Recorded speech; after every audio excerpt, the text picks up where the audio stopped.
All right. So everybody has arrived. They're there. But when we left off on chapter 11, has Caspian seen Lucy or Susan or Peter or Edmund or Aslan even? Have they seen them? They have not. So things are really going to get interesting right now as we begin chapter 12. I'm not going to tease you any further. Sorcery and sudden vengeance. Here we go. Meanwhile, Trumpkin and the two boys arrived at the dark little stone archway which led into the inside of the mound, and the two sentinel badgers, with white patches on their cheeks were all Edmund could see of them, leaped up with bared teeth and asked them in snarling voices, "Who goes there?" "Trumpkin," said the dwarf, "bringing the High King of Narnia out of far past." The badgers nosed the boys' hands. "At last," they said, "at last." "Give us light, friends," said Trumpkin. The badgers found a torch. Remember, a torch will give light. Just inside the arch, and Peter lit it and handed it to Trumpkin. "The DLF had better lead," he said. Remember, that's what they call Trumpkin. "We don't know our way around this place." Trumpkin took the torch and went ahead into the dark tunnel. It was a cold, black, musty place, with an occasional bat fluttering in the torchlight, and plenty of cobwebs. The boys, who had been mostly in the air ever since that morning at the railway station, felt as if they were going into a trap or a prison. "I say, Peter," whispered Edmund, "look at those carvings on the walls. Don't they look old? And yet we are older than that. When we were last here, they hadn't been made." "Yes," said Peter. "That makes one think." The dwarf went on ahead and then turned to the right and then to the left and then down some steps and then to the left again. Then, at last, they saw a light ahead from under a door, and now, for the first time, they heard voices, for they had come to the door of the central chamber. The voices inside were angry ones. Someone was talking so loudly that the approach of the boys and the dwarf had not been heard. "Don't like the sound of that," whispered Trumpkin to Peter. "Listen here. Let's listen for a moment." The three stood perfectly still outside the door. "You know well enough," said a voice. "That's the king," whispered Trumpkin. "Why, the horn was not blown at sunrise this morning. Have you forgotten that Miraz fell upon us almost before Trumpkin had gone, and we were fighting for our lives for the space of 3 hours and more? I blew it when I first had breathing space." "I'm not likely to forget it," came another angry voice. "When my dwarfs bore the brunt of the attack, and 1 in 5 of them fell." "That means they died." "That's Knickerbrick," whispered Trumpkin. "For shame, dwarf," came a thick voice. "Truffle hunters," said Trumpkin. "We all did as much as the dwarfs, and none more than the king." "Tell that tale of your own way for all I care," answered Knickerbrick. "But whether it was that horn or was blown too late, or whether there was no magic in it, no help has come at all. You great clerk, you master magician, you know-all. Are you still asking us to hang our hopes on Aslan and King Peter and all the rest? I must confess, I cannot deny that I am deeply disappointed in the results of the operation," came the answer. "That'll be Dr. Cornelius," said Trumpkin. "To speak plainly," said Knickerbrick, "your wallet's empty, your eggs addled, your fish uncaught, your promises broken. Stand aside, then, and let others work. And that's why the help will come," said Truffle Hunter. "I stand by Aslan. Have patience, like us beasts. The help will come. It may be even now, at the door. Sounds like he knows something. Psh, said Knickerbrick. You badgers would have us wait till the sky falls and we can all catch larks. I'll tell you, we can't wait. Food is running short. We lose more than we can afford at every encounter. Our followers are slipping away. And why? Said Truffle Hunter. I'll tell you why. Because it is noised among them that we have called on the kings of old, and the kings of old have not answered. The last words Trumpkin spoke before he went, and went most likely to his death, were, if you must blow the horn, do not let the army know why you blow it, or your hope from it. But that same evening, everyone seemed to know. You better have shoved your gray snout in a hornet's nest, Badger, than suggest I'm a blabber, said Knickerbrick. Take it back, or... Oh, stop it, both of you, said King Caspian. I want to know what it is Knickerbrick keeps hinting we should do. But before that, I want to know who those two strangers are whom he has brought into our council, and stand there with their ears open and their mouths shut. That means they're taking in all this information. They're friends of mine, said Knickerbrick. And what better right you have yourself to be here than you are a friend of Trumpkin's or the Badger's? And what right has that old doctor in that black gown to be here except that he is your friend? Why am I the only one who can't bring in his friends? His Majesty is the king to whom you have sworn allegiance, said Truffle Hunter sternly. Court manners, sneered Knickerbrick. But in the whole we may talk plainly. You know, and he knows, that this Telemarine boy will be king of nowhere and nobody in a week unless we can help him out of the trap in which he now sits. Perhaps, said Dr. Cornelius, your new friends would like to speak for themselves? You there, who and what are you?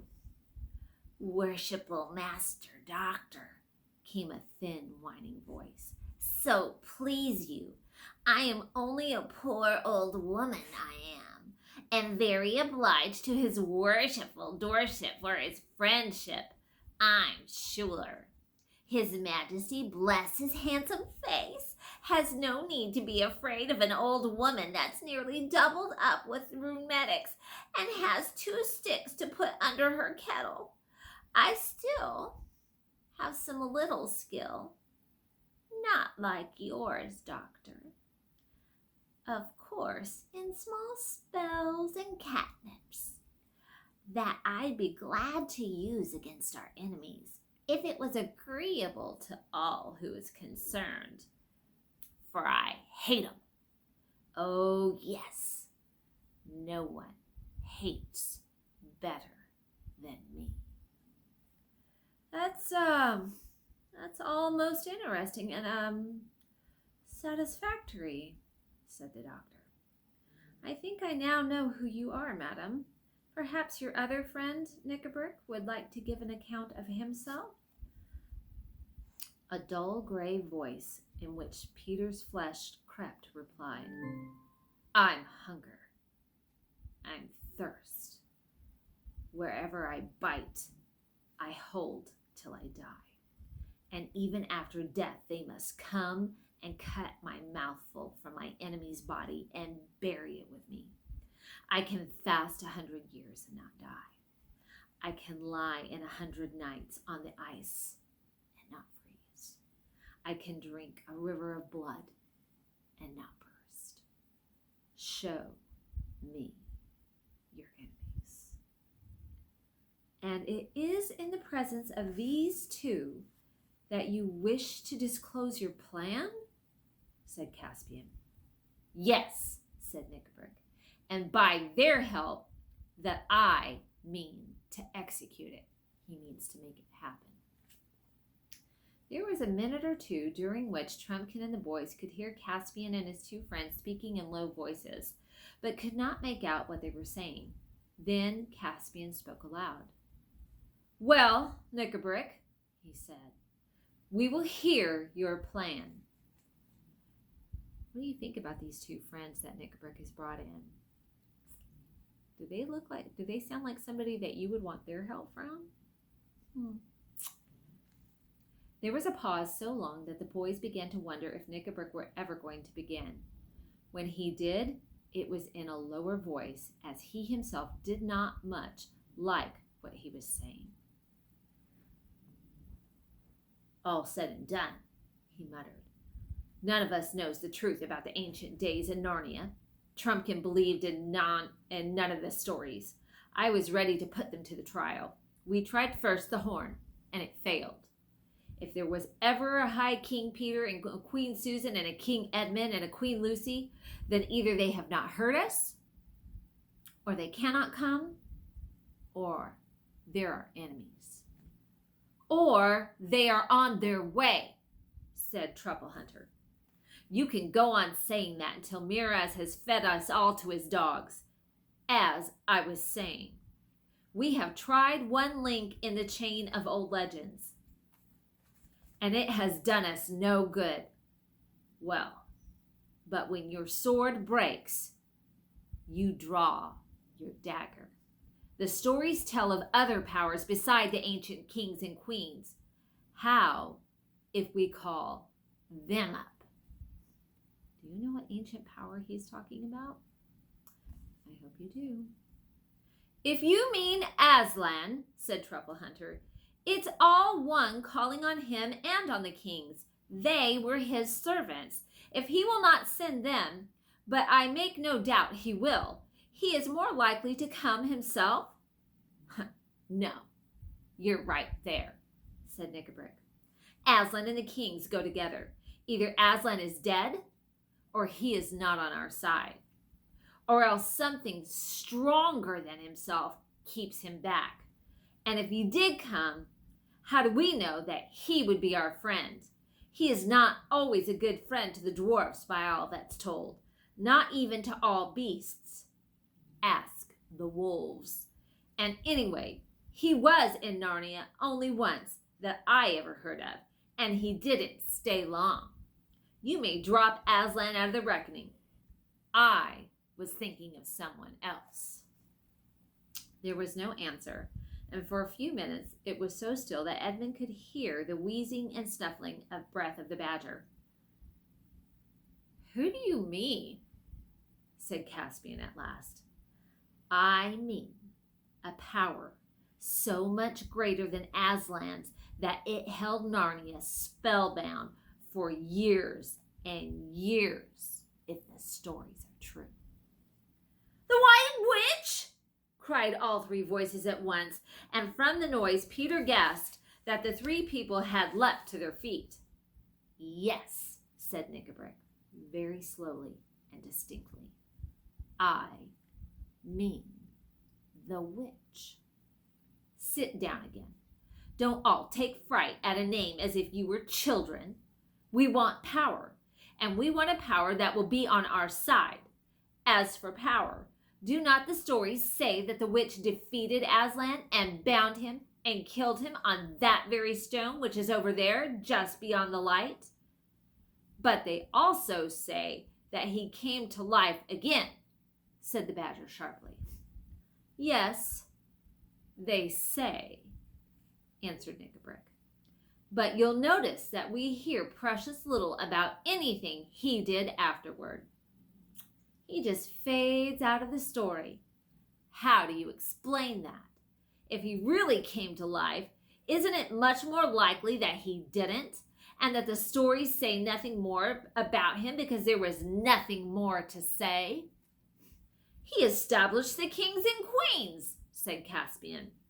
"A king who has just won a great battle can usually establish himself without the help of a performing lion," said Knickerbrick. There was a fierce growl, probably from Truffle Hunter. "And anyway," Knickerbrick continued, What came of the kings and their reign? They faded too. But it's very different with the witch. They said she ruled for 100 years. 100 years of winter. There's power, if you like. There's something practical. But heaven on earth, said the king. Haven't we always been told that she was the worst enemy of all? Wasn't she a tyrant 10 times worse than Miraz? Perhaps, said Knickerbrick in a cold voice. Perhaps she was for you humans, if there were any of you in those days. Perhaps she was for some beast. She stamped out the beavers, I dare say. At least there are none of them in Narnia now. But she got on all right with us dwarfs. I'm a dwarf, and I stand by my own people. We're not afraid of the witch. But you've joined yourself with us, said Truffle Hunter. Yes, and a lot of good that has done my people so far, snapped Knickerbrick. Who is sent on all of the dangerous raids? The dwarfs. Who goes short when the rations fail? The dwarfs. Who lies? All lies, said the badger. And so, said Knickerbrick, whose voice now rose to a scream, if you can't help my people, I'll go to someone who can. Is this open treason, dwarf? Asked the king. Put that sword back in its sheath, Caspian, said Knickerbrick. Murder at council, huh? Is that your game? Don't be foolish enough to try it. Do you think I'm afraid of you? There's 3 on my side and 3 on yours. Come on, then, snarled Truffle Hunter, but he was immediately interrupted. Stop, said Dr. Cornelius. You go on too fast. The witch is dead. All the stories agree on that. What does Knickerbrick mean by calling on the witch? That gray and terrible voice, which had spoken only once before, said, Oh, is she? And then the shrill, whining voice began. Oh, bless his heart. Bless his dear little majesty needn't mind about the white lady. That's what we call her, being dead. The worshipful master doctor is only making game of a poor old woman like me when he says that. Sweet master doctor, learned master doctor. Who ever heard of a witch that really died? You can always get them back.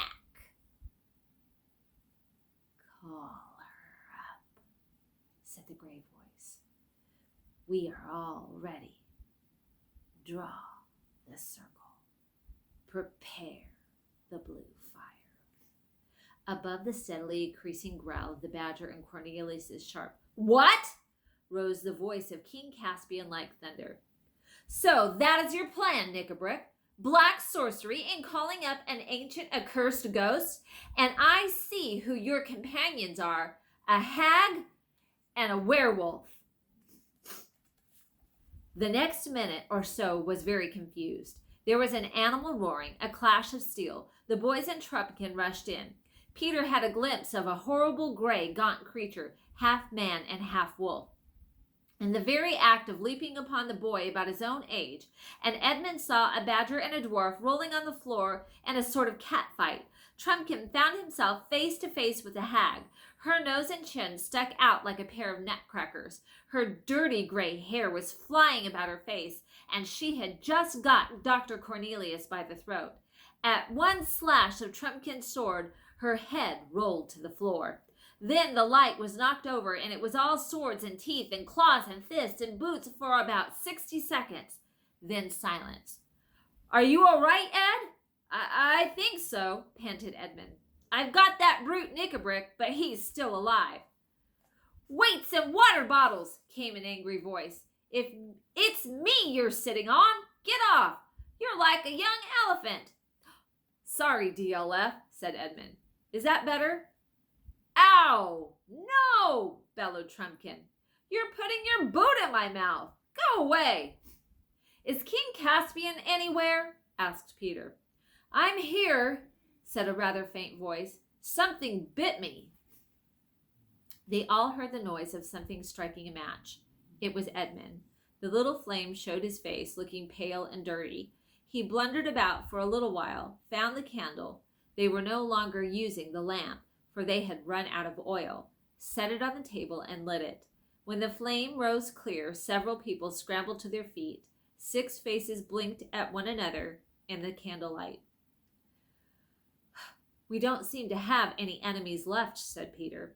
There's the hag. She's dead. He turned his eyes quickly away from her. And Knickerbrick, dead too. And I suppose this thing is a werewolf. It's so long since I've seen one. Wolf's head, man's body.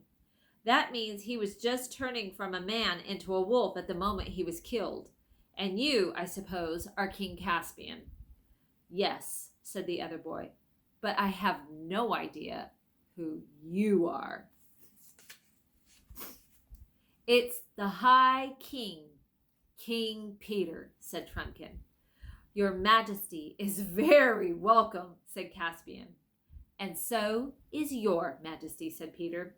I haven't come to take your place, you know, but to put you into it. Your Majesty, said another voice at Peter's elbow. He turned and found himself face to face with the badger. Peter leaned forward, put his arms around the beast, and kissed the furry head. It wasn't a girlish sort of thing for him to do, because he is the High King. Best of badgers, he said. You never doubted us all through.